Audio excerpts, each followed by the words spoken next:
What's up? Welcome to episode 18 of the RUDIS Wrestling Podcast, brought to you as always by RUDIS. Matt, we went overtime on our last episode talking about the Ironman, and we're gonna pick right back up with Ironman. So I wanted to keep talking about the 145-pound bracket. You talked about Ryan Anderson. We kind of debated about him for a quick minute, but for me, and obviously he put it on. Jaden Abas in the finals there. But for me, there was, there's some other really good matches in that bracket. The one that I was really excited for, and it really didn't go the way I thought it would be, a crazier match, and it was actually kind of one-sided, was Abas versus Andonian. I was really super impressed with Bryce Andonian this summer at Fargo, where he won 145 pounds. And Abas kind of just shut him down, and then I guess I don't. Maybe there was something wrong with Bryce, but then he injury defaulted on the backside, so I was kind of disappointed in that also.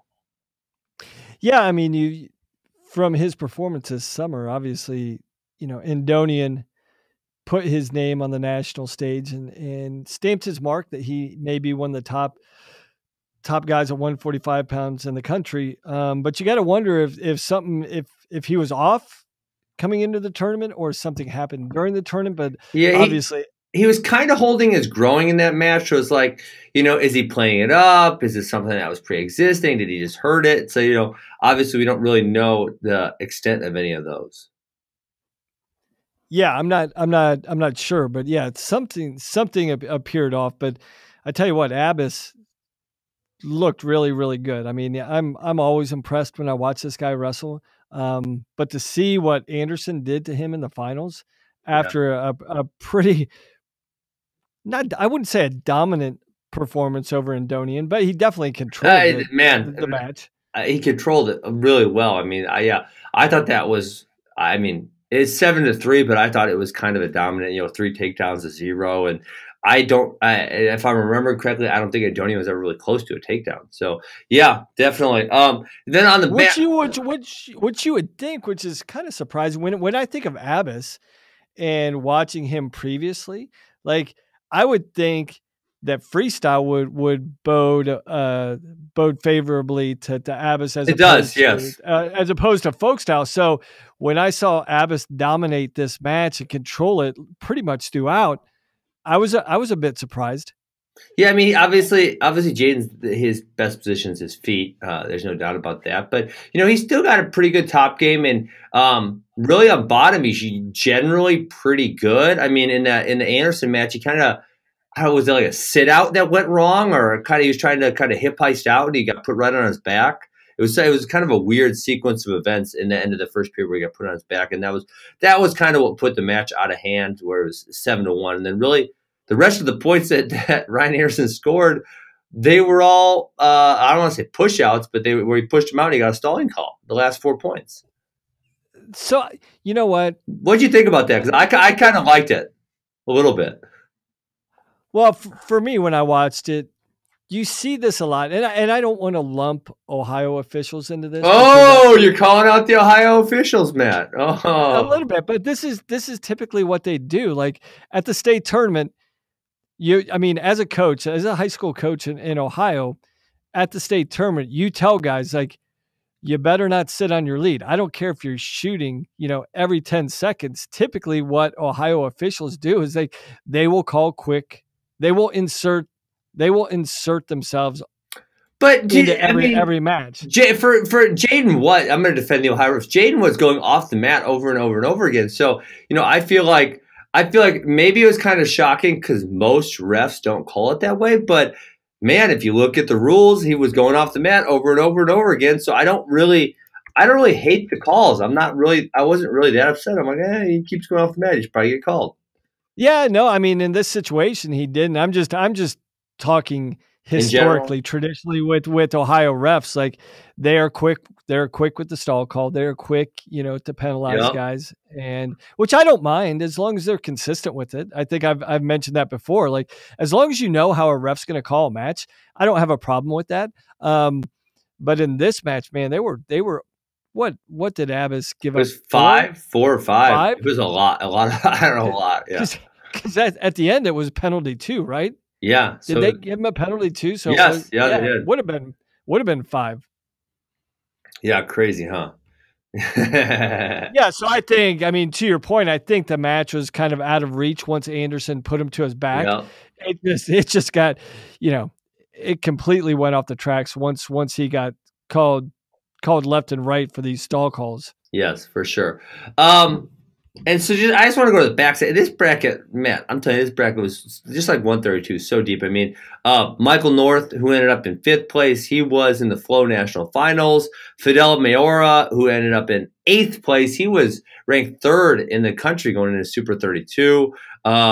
You had Dawson Sihavong, he didn't even place. Luka Wick didn't place.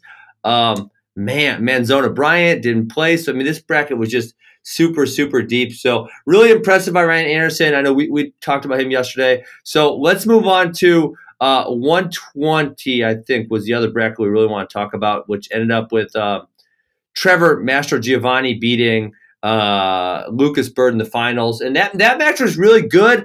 I thought Lucas Bird just had 2 really big mental errors to give up those takedowns because for what it's worth, he was really pushing the action. I felt like he was a lot closer to takedowns.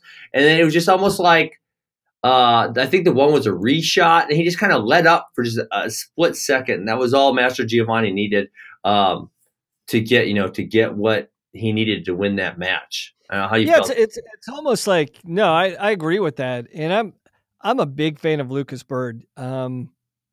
I've watched him since he was in junior high, and I've always thought he's had a lot of potential. What was he always a Cincinnati kid, or was he from somewhere else? No, he's always a Cincinnati kid. Okay, cool. So I always believed he had a lot of upside, and I like the way he wrestles. He gets after it, but in this situation, it was kind of head scratching. Like he almost he shot to shot.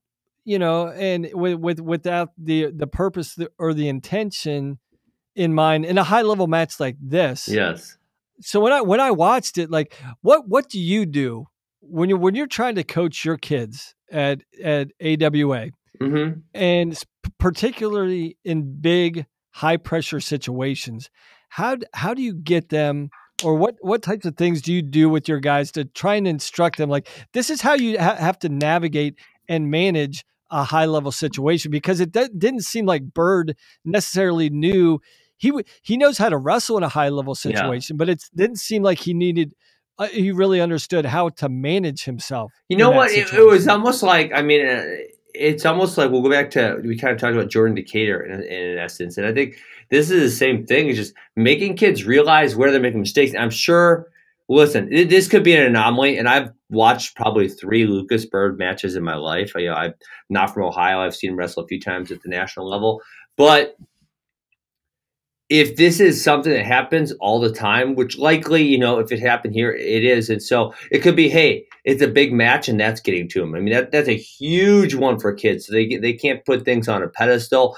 And it could be, for a lot of kids, it's just they think about too much. They think about all these things are happening. And while that action is actually taking place, it doesn't really matter. There's 30 seconds up. It doesn't really matter. If you get a takedown and he doesn't, you're going to win, whether it's with 25 seconds left, 5 seconds left, or in overtime. It doesn't really matter. And so, I would have to watch more matches on Lucas Bird to really even comment on him for sure. Because I know I haven't.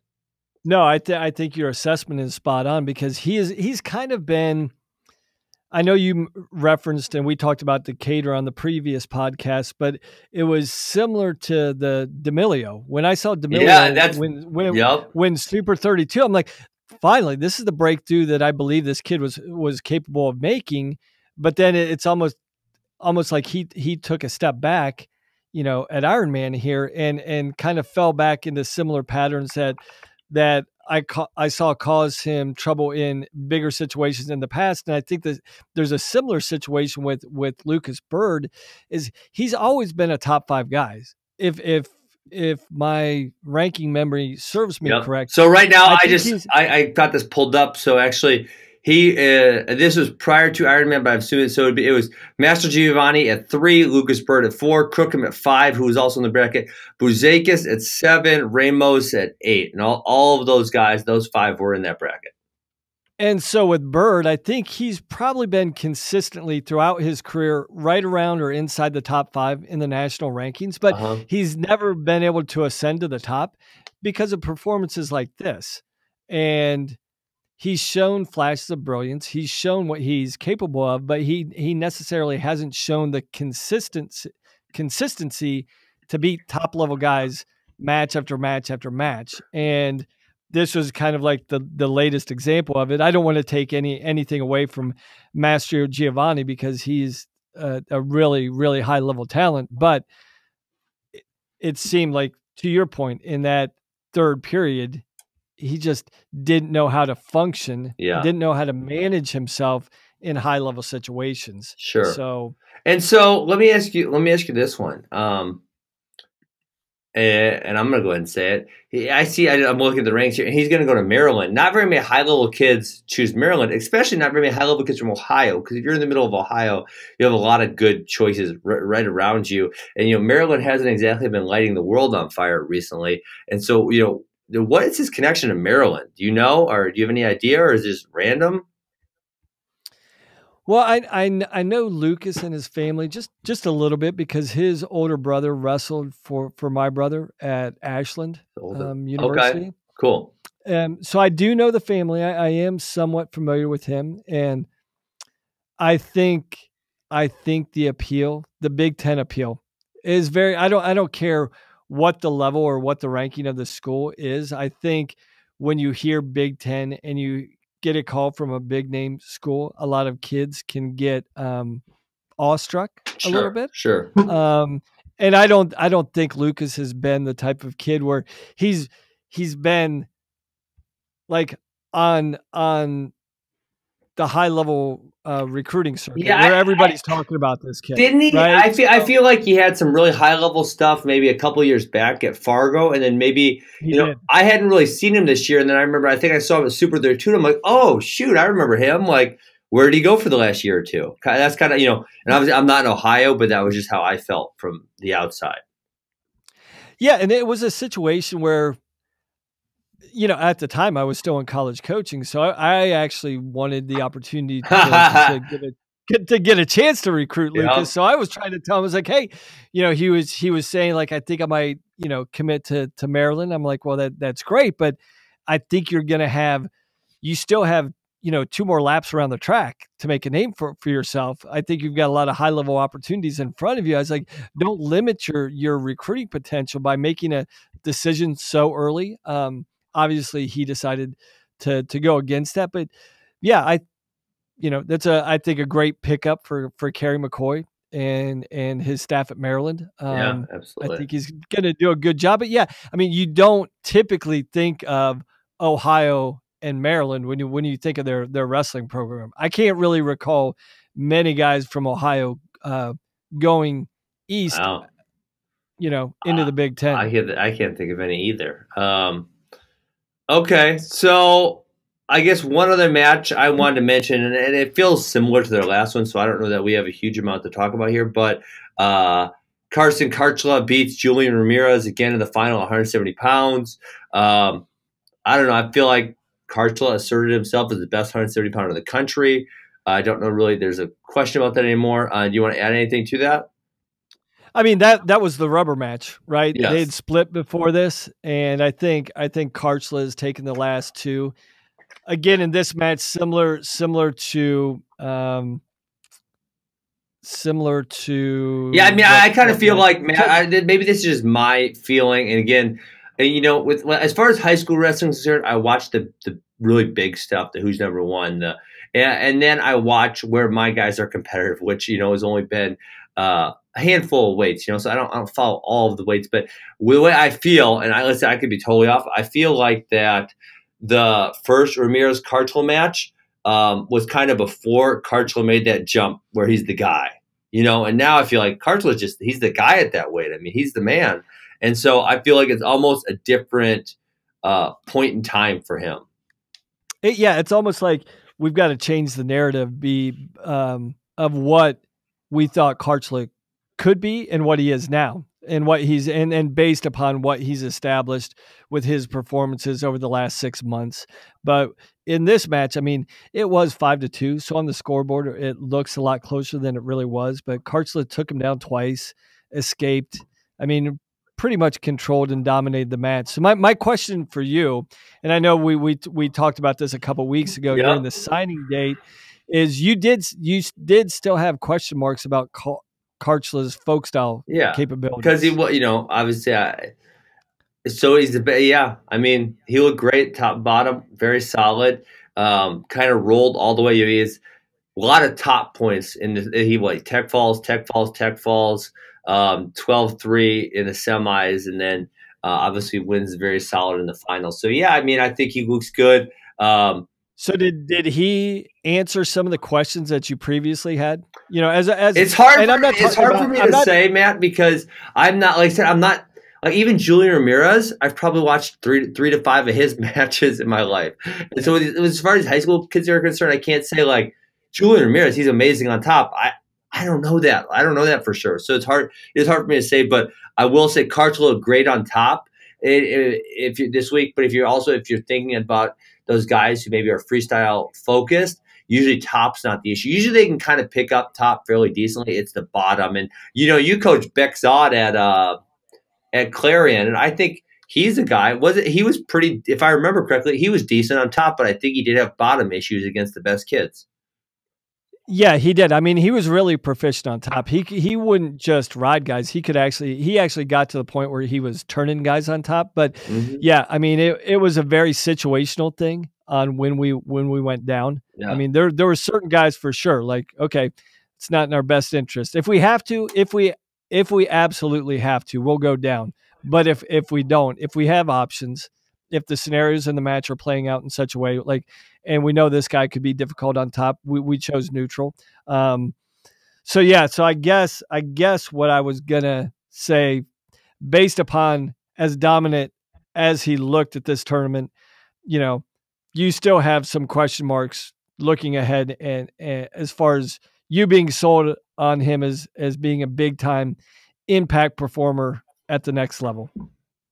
No, I think he's going to be. I think he's that guy. So, okay. I could be proven wrong. I've been proven wrong before, but I think he's the guy for sure.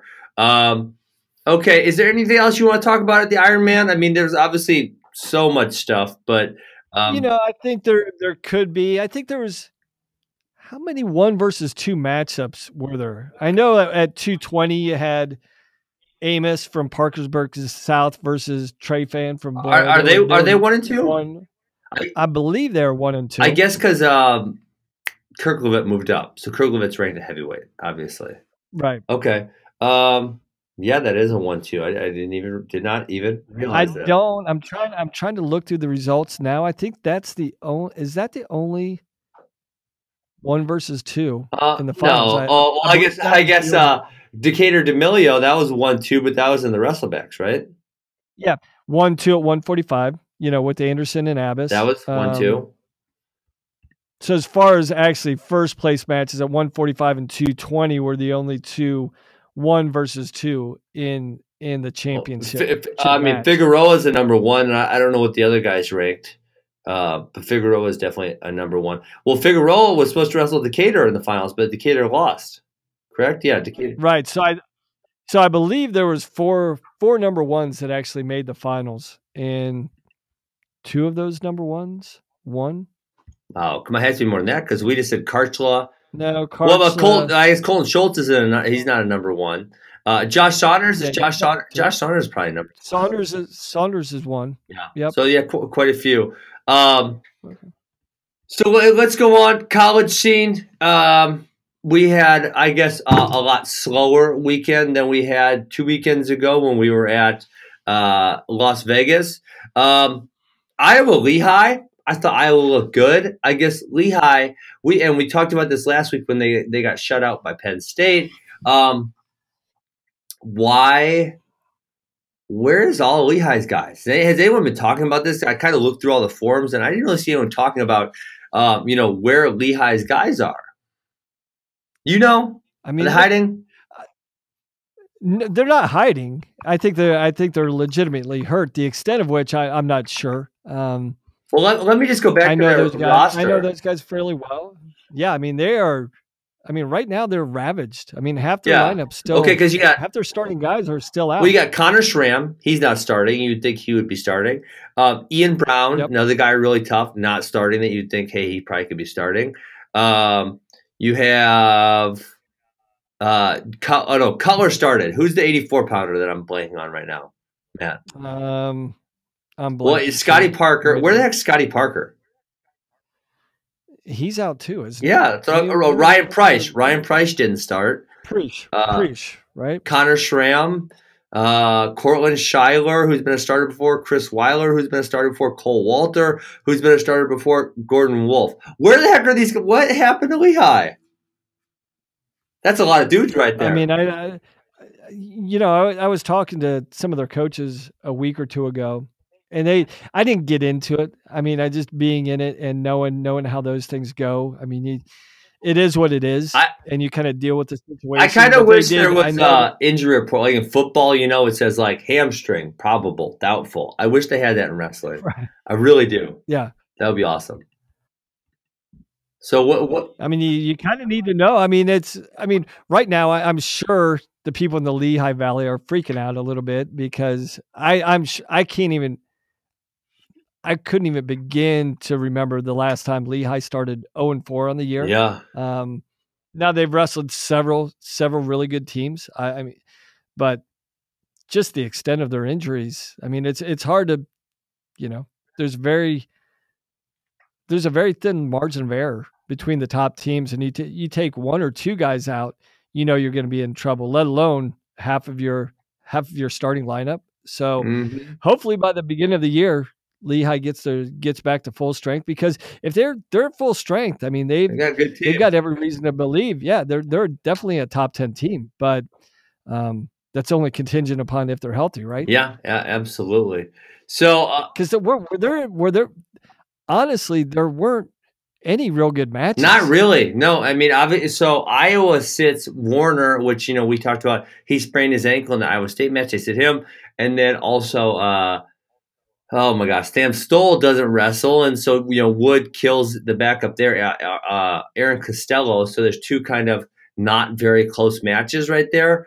Yeah, not really. 84 was good. That was an overtime match. Remember, it was Wilkie versus Andrew Price, which I don't even know who Andrew Price is. I didn't know him prior to this match, but that was the only competitive match of the whole duel. So yeah, that was kind of disappointing.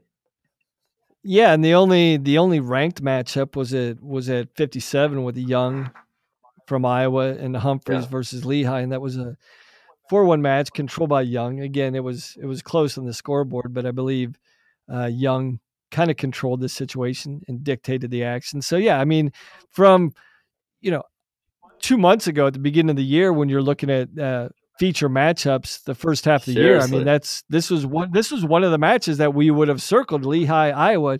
With I would think with a full lineup, Lehigh had to have felt pretty good at the beginning of the year. Like, okay, going into December, Carver Hawkeye Arena, we match up well with these guys. We like our chances, but right now, I'm sure Pat Santoro and the rest of the staff are just, they're like, I mean, hopefully, let's get a break. Yeah. Let's get a break. Let's get to the new year, and hopefully we get our 10 strong back in the So they got a big gap now between now and then they're going to the South Beach duels, and they got North Carolina, Missouri, Minnesota, Virginia at the South Beach duels. So hopefully they have some of their guys back for that one. Yeah. Okay. Another good one from this weekend was Oklahoma State, Oklahoma. Well, I shouldn't say a good one. I should say something that people used to be excited about that right now is not very competitive. Well, it's the Bedlam series, right? It's a rivalry series. I mean, they wrestle it home and away every year. No. Didn't Roselli canceled the second time? Did he? I think so. Okay. Everyone was pissed about it. Don't you remember they were all arguing about it? Yeah, you're right. I think so. You're right. I think they did that. So, yeah, I mean, and honestly, I didn't disagree with Lou. I thought, hey, until Oklahoma gets better and this is really competitive, what's the point of wrestling twice every year? That's kind of how I felt about it. I mean, why would you want to get your ass kicked twice in 1 year by the same team? That doesn't make any sense. Am I way off? Am I being a wimp? Am I being a wimp on that? I could be being a wimp. I don't know.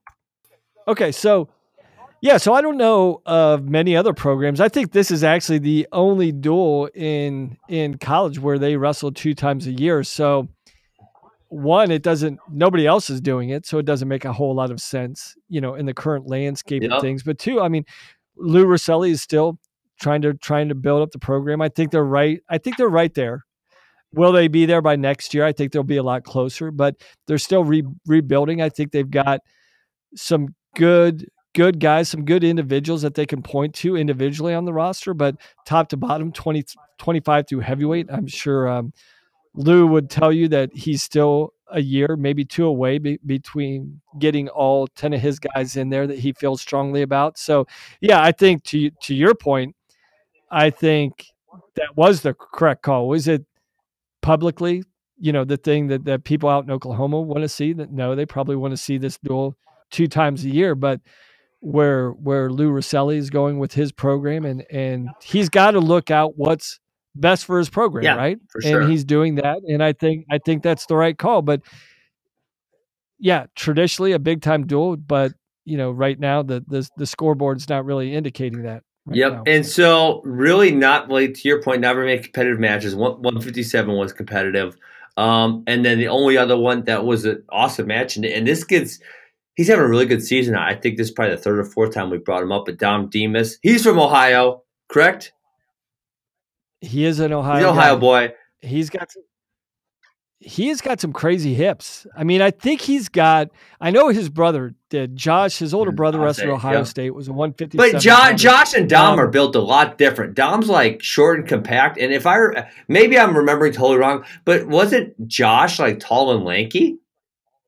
He was. He was. I think the one common denominator with their styles, they both have a judo background. Oh, that's where it comes from? Because he's pretty good in Greco, too. He is. Yeah. So I think that's their foundation. And even though they're just, build wise, they're polar opposites. You probably, outside of some facial expressions, if you put them next to each other, you would never guess that these two guys are brother, because Josh is tall, wide, and long, and Dom is kind of short and compact. But the explosiveness in their hips, you could definitely see there are similarities, and there's characteristics from their judo background that they carry forward. But yeah, Dom, he's had a number of good results. He wrestled good out in Vegas. He had a really good journeyman tournament where he beat a couple good guys. So he's up in the top 10 now. I mean, he's having a really good year. That's kind of Lou's first guy where I think he was in the first recruiting class that Lou had, and now he's starting to make some noise. So really nice. And he was one of those guys. Demas was one of those guys, similar to what you were mentioning previously with Karchla. Is like Demas had a lot of really good freestyle and results. Greco. Right? I mean, what he made and freestyle. Did he make 2 Greco world teams last year? I believe he did. So there was a lot of people like, well, I'm seeing these good results, in the summer circuit and the spring circuit and freestyle and Greco, but is he really are those skills going to translate into folk style? And so far, he looks like a strong podium contender for sure. Yeah, absolutely. Looking really tough. But then it goes back to what we were talking about a couple weeks ago against Minnesota, is like what Cade Brock is going to show up. Yeah. Right. And not trying to put down. Well, what about this? What about this? What if everyone's just a little too high on Cade Brock because they think that because he looks good when he's doing what he's doing, he looks really good. But when it comes down to winning matches, he's not. I mean, he's not bad. But what I'm saying is, a lot of people want to throw him in the national. I mean, since his freshman year, they've wanted to throw him in that national title contender type of realm, and he's never really been that close in the big tournaments. He'll have flashes here or there. What if he's just one of those guys that's super inconsistent, has great skills, looks great when he does it, but just doesn't how doesn't put it all together all the time. What if that's what Cade Brock is? I mean, that could be the case, but I think everybody. I mean, he passes the eye test, right? But that's what I'm saying. That's what I'm saying. Yeah, but you still got to put it. At the end of the day, you still got to put it all together. I mean, one of the guys in my generation that I always felt this way about, that he never put it together all the time, and he was really, really good. But it was Corey Cooperman. Like, Corey Cooperman was always really good. He was always competitive. But I also felt like he never really challenged for that national title because he didn't always put all of his skills together. And I kind of feel that same way about Cade Brock. It's like, listen, Cade's not young anymore. Cade, he's a junior. He's a junior in college. And so, at some point, he has to put all of his skills together all the time, not once in a while, not look great sometimes, but actually every single time he goes out there. And that's how you compete for a national title. No, you're exactly right. I mean, it's all about consistency, right? Yeah. I mean, you see guys every weekend, you see the upsets of the week, and like, well, that's good, but you've got to duplicate that effort over and over. Mm-hmm. So, to your point, I don't want to give a backhanded compliment to Dom Demas because he's been wrestling great, but to your point, maybe this is just more par for the course. Maybe we shouldn't get that excited about this result by Demas because it's kind of it's not at this point. This performance isn't an outlier by Cade Brock. It seems more the norm than the exception. Yeah. And so Cade Brock absolutely has the ability to beat anybody. You could put him in anybody. But if you're going to win a big tournament, really, an NCAA tournament, even a Southern Scuffle, where maybe you have the number 1, 2, and 3, you're going to have to put together a whole bunch of matches together. And so, until Cade Brock can do that consistently, and I last year I've talked about this, I thought maybe it was the weight, but now it's just like, I think this is just who he is. I think he's fairly inconsistent, and I think he's going to have to build up the consistency to challenge for a national title this year. Which, I mean, as you know, you don't want to make a blanket statement, but by and large, Ben, you kind of know the athlete and the performer that you can expect after their second year or their redshirt year into their third year in college, right? I've never, at least in my coaching experience or in my history, I've never really seen a guy who's been in a program and been on the podium in their first couple of years make a dramatic jump. There's been one I've ever seen. Who's that? My buddy Marcus Hayne. He was it was like, he wasn't, I don't think he was a starter, and he was in his first 2 years, and then maybe he was a starter but didn't have a lot of success his junior year, and then his senior year he became a totally different person, and he was ranked like 5th in the country. He won the Big 12s, ended up getting hurt at nationals. He didn't place, but that would have been like, that's like one of the only people, and so I'm agreeing with what you're saying, but I think there are a few different people. So yeah, I think we have to share the same sentiment that Cade Brock, man, he's got to figure it out. He's got to start being more consistent because he's almost worse this year than he was last year. I mean, that's so. I mean, if you could give, I mean, you've watched Cade Brock. I've watched him. I mean, we keep saying it every time we reference the guy. Like, the talent's there. I mean, he's got all the tools in every position. What are the things that you might suggest or share with Cade Brock, to possibly help him get over the hump? Well, I mean, you got to get the cardio issue figured out, right? That's kind of a persistent issue figured out. And so, he can score dynamically from a lot of places, but one of the things, once the match starts getting, he doesn't know how to not engage in those type of situations. And so learning that basic hand fighting, shutting people down, because sometimes you got to shut people down. That's just what you have to do. And so I think understanding that dynamic would help him a lot.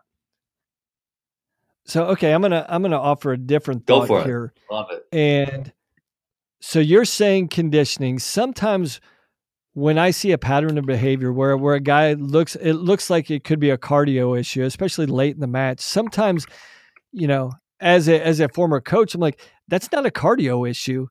That's an anxiety issue. And point. maybe this kid, he knows you can't get away from yourself. He knows the battles of inconsistency that he's battled with over 2.5 years now.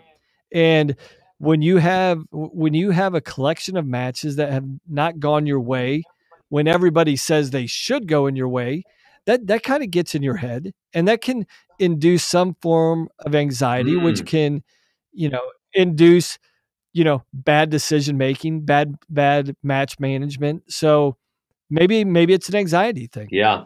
That's a good one, Matt. I like that. I like that a lot. It's a definite possibility.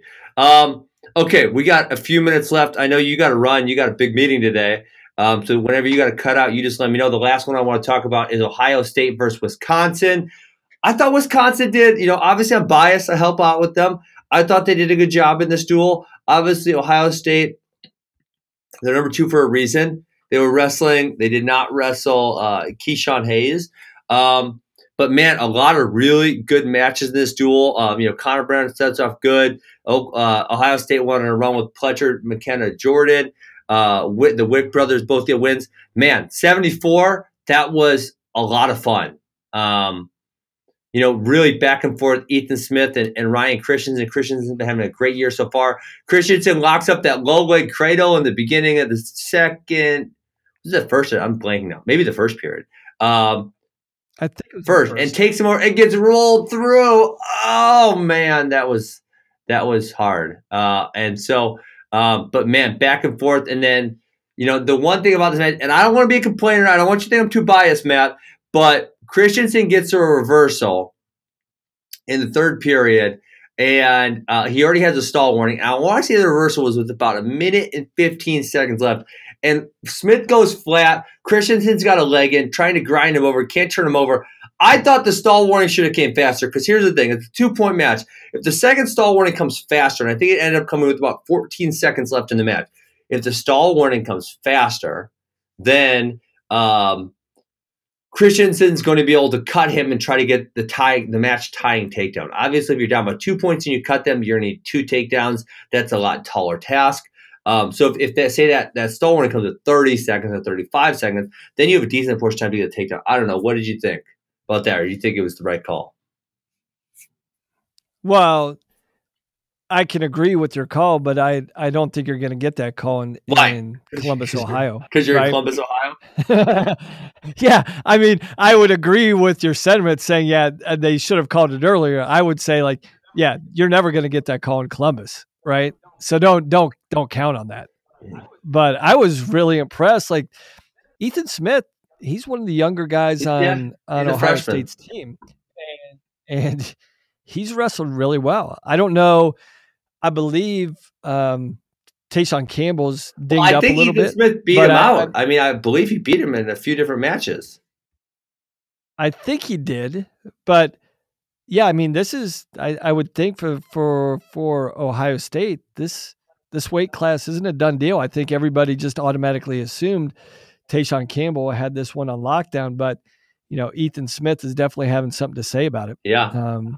Outside of that, I mean, I'm not surprised. I'm not surprised at all, but I continue to be impressed with the level of fight the Badgers are bringing every single match. I think realistically going into this match, they probably knew they were outmatched. But the one thing that I'm impressed with Chris Bono's team is, like, these guys are scrapping, man. Hey, but if Christensen holds that cradle the right way, that becomes a 1-point match. You see what I'm saying? Because if you give Wisconsin 6 there, you take 3 away from Ohio State, and we're talking about a 19-20 match. Ooh, wouldn't that have been, that would have been fun? That would have been fun. I think you need to start working with Christensen. You know what? Actually, that low leg cradle. I believe Cole Martin got rolled through on that against Nebraska. So there is a little thing that they're not doing that I'm gonna make a little point to make sure I show them when they hit that today. So outside of that, the only other one of the comments that I wanted to make is, there another guy? Is there anybody wrestling at a higher level than Miles Martin right now? I mean, this guy is just He's freight. He is freight training. Yeah, because everybody. I mean Reinhardt went 6-5, and it was on a 1-6-1 move with Venz. 3 weeks ago? I mean, and Venz is ranked 3 in the country. So no, Miles Martin, he's on fire. He looks great. It's almost sad we don't get to see him challenged because there's no nickel this year at that weight class. But yeah, he looks awesome. You would almost want to see that one more. That those sets. Yeah, I mean, like, at 184, who's going to challenge him? I don't feel like there's anybody. Do you? I don't think so. I mean, because there's someone that could even maybe Renan makes a huge jump like he did in freestyle. Maybe that's the guy. But when I look at Parker Venz, I guess maybe Shakur makes that jump. Yeah, I don't know. I guess Shakur's got those. He's got the puncher's chance, right? I mean, he's one cradle away, one big move away, one opportunity on top to make a match competitive, or to not just make it competitive. Like if he gets you on your back, most likely he's going to secure the pin. He moves really well too. He does, and at 84 is his most natural weight. So this is probably going to be the best Shakur Rashid that we see. But outside Miles of that, is great. I agree. 100%. Yeah, I mean, he looks head and shoulders above everybody at 184 right now. All right, Matt. Well, I will let you go. I know you got a busy day. There's actually not that much wrestling going on, so we're going to figure out something to talk about next week, or maybe we'll get an interview. Hopefully that we'll have a few matches to talk about. So peace. Have a great day, and we will see you later. All right, Ben. Have a good one.